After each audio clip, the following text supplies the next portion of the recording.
Okay, here's the big book talk debate that I'm kind of not really invested in, but it got me to thinking. So everybody's talking about the casting of Blake Lively and whoever else for Colleen Hoover's It Ends With Us. I didn't read the book. I don't really know, but I'm all for books becoming movies. It's fun. It brings your audience wider.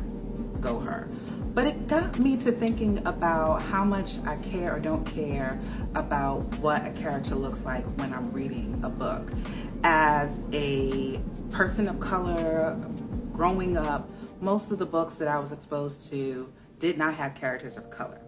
And even though you're like, oh, you can imagine whatever you want, when you're reading these books, a lot of the times the default color is not me.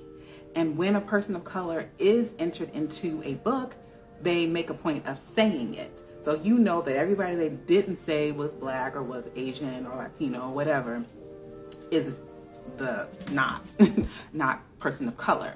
So it takes you out of the story of imagining it.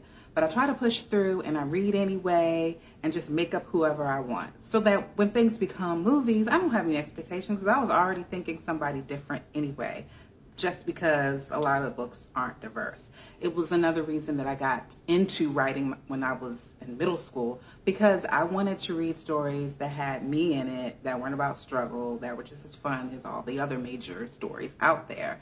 And I wanted a person of color on the cover because I wanted people to see that this book also includes you. It's not just the default person, so to speak.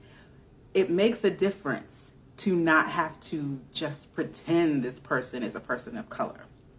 And that's my really only big issue when they translate something to the movies. Just make sure you keep the characters of color because we're not out there a lot.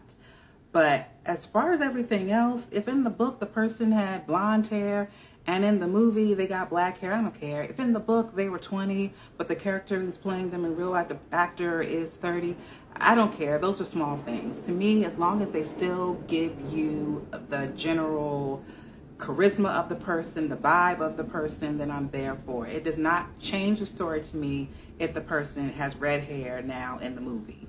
I just don't want us to be so caught up in the look that we forget about the character and the behavior.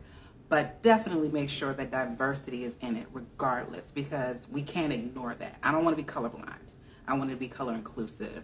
That's my only gripe when I'm talking about translations into movies. Other than that, I'm here for it. I'm going to watch it. Will you?